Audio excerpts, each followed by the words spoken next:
नमस्कार, news click में आपका स्वागत है। आज से कुछ दिन पहले 30 जुलाई को महाराष्ट्र पुणे जिले के एक छोटे से गांव मालिन में ज़मीन धंसने से पूरा गांव तबाह हो गया। इस हादसे में करीब 150 लोग मारे गए और 130 लापता हैं। इस घटना पर चर्चा करने के लिए दिल्ली साइंस फोरम के डी रघुनंदन हमारे बीच में हैं। हम उनसे पता लगाएं कि इस घटना के पीछे क्या कारण मौजूद है। हेलो रघु, ये बताइए कि जो विशेषज्ञ हैं उनमें एकमत राय नहीं है कि इस घटना के पीछे मुख्य कारण क्या है। क्या भौगोलिक स्थिति और पर्यावरण में बदलाव है, या जंगलों की कटाई है, अथवा विकास कार्यों के लिए जो भूमि को समतल किया जा रहा है उसकी वजह से ये घटना घटी है। इस साल जो बारिश हुई है इस इलाके में कोई ज़्यादा नहीं हुआ है। आम जितना होता है मानसून के दौरान हर साल में, वो इस साल भी हुआ है। तो मैं ये नहीं कहूँगा कि जैसे पिछले साल हमने उत्तराखंड में देखा कि बादल फट गए, 300 मिलीमीटर के ऊपर बारिश पड़ी थी, तो कुछ ज़्यादा ही बारिश पड़ी, इस वजह से बाढ़ आ गई। कोई ऐसी बात नहीं थी। पुणे में हर साल इतनी बारिश तो होती है।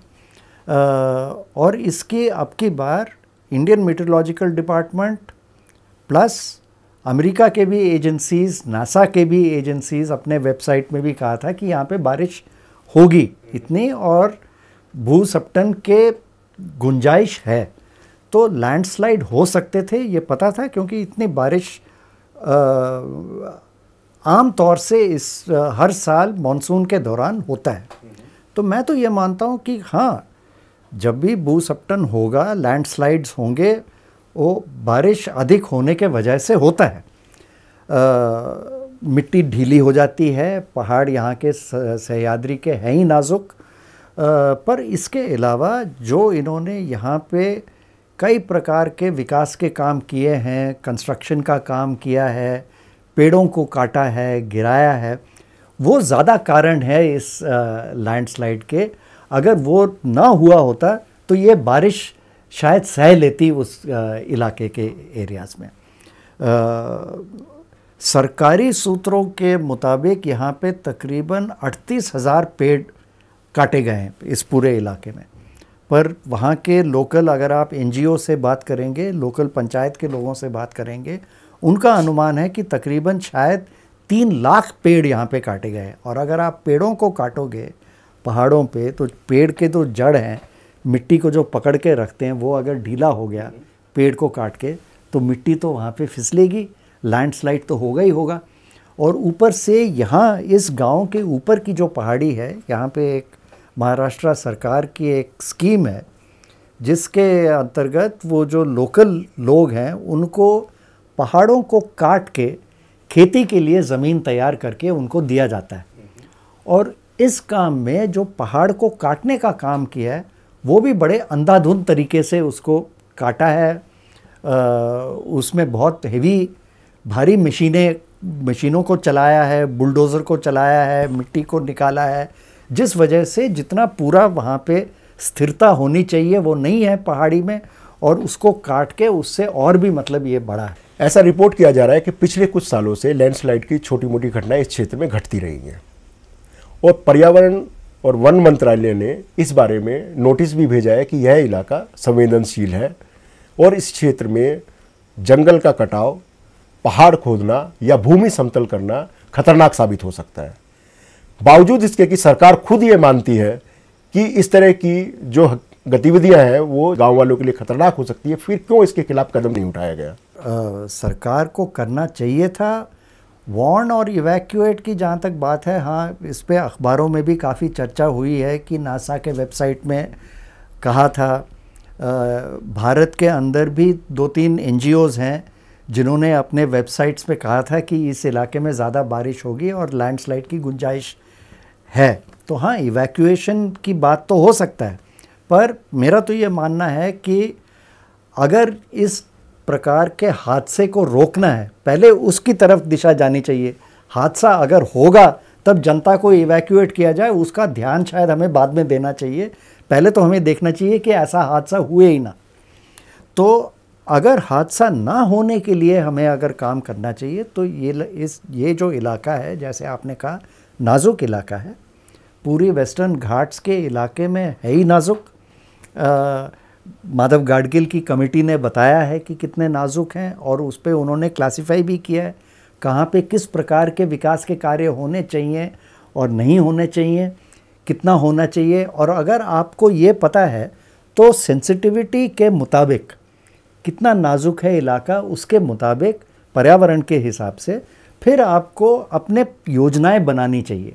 उसके लिए मेरा तो मानना है, माधव गाडगिल के रिपोर्ट में उन्होंने एक स्कीम सा भी बनाया है कि इस प्रकार की विकास की एक्टिविटी आप यहाँ कर सकते हो, यहाँ नहीं कर सकते, उसको आपको कोडिफाई करना चाहिए। अब जैसे इमारतें बनती हैं शहर में, उसका एक कोड होता है। आप बिल्डिंग प्लान को अप्रूव करवाते हो, 4 मंजिली घर बनाना है तो उसकी फाउंडेशन इतनी गहराई पे होनी चाहिए, सीमेंट है तो उसके अंदर ये प्रोपोर्शन होना चाहिए। ये सब कोडिफाइड होते हैं जिसके मुताबिक आप उसको नाप सकते हैं। जब आप ग्रामीण इलाके में जाते हो, कोई कोड का नहीं पता, किसी को नहीं पता, कोई ठेकेदार को काम दिया जाता है, वो अपना बुलडोज़र लाता है, पहाड़ को काटने लग जाता है। तो आपको कायदे से इस पे कोड बनाना चाहिए, कितना नाजुक है उसके मुताबिक ये कोड बना के उस पे विकास की एक्टिविटी या कंस्ट्रक्शन की एक्टिविटी को आपको वहाँ पे करना चाहिए। ये आज तक नहीं किया गया है। ये तो हमने देखा उत्तराखंड में भी, और उत्तराखंड के पिछले साल के जो हादसा हुआ है उसके बाद भी अभी तक प्रॉपरली कोड नहीं है।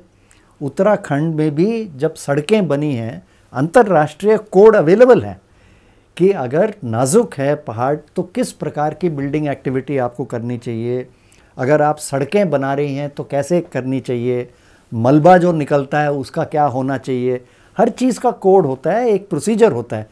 हिंदुस्तान में हमने ख़ास करके ग्रामीण इलाकों में हमने ये मान के हम चलते हैं कि वहाँ पे कोई कोड की ज़रूरत नहीं है।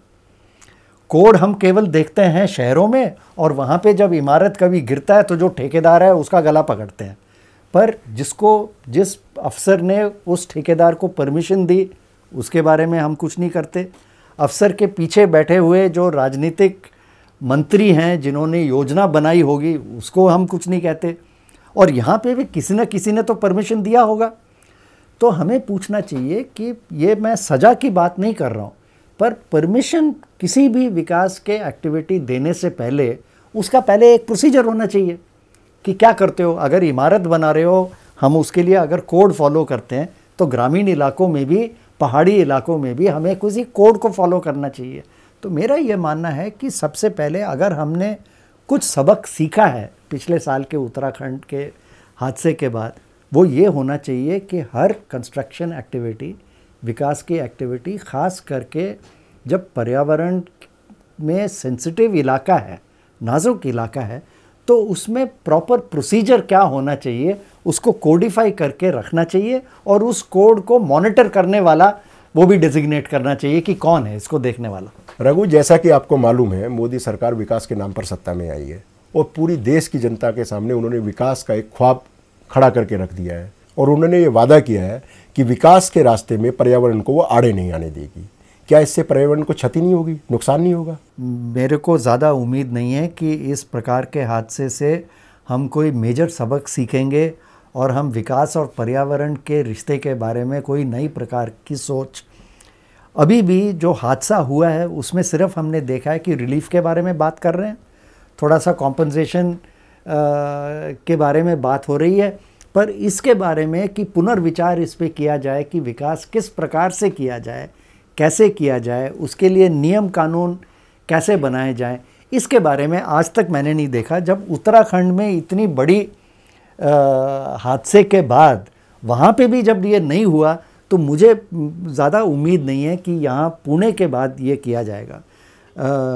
बदकिस्मती ये है कि हमारे पर्यावरण के मंत्री खुद ये कहते हैं कि वो पर्यावरण के मंत्रालय में बैठे, वो कहते हैं कि हाँ मेरी जिम्मेदारी ये तो है कि मैं पर्यावरण की सुरक्षा करूं, but as he has said not at the cost of development. मतलब विकास का काम जारी रहना चाहिए, पर मैं कोशिश करूंगा कि पर्यावरण में थोड़ा सा जो भी ज़रूरत हो वो करना चाहिए। मेरे ख्याल से अब हमें इस विवाद को ही छोड़ देना चाहिए।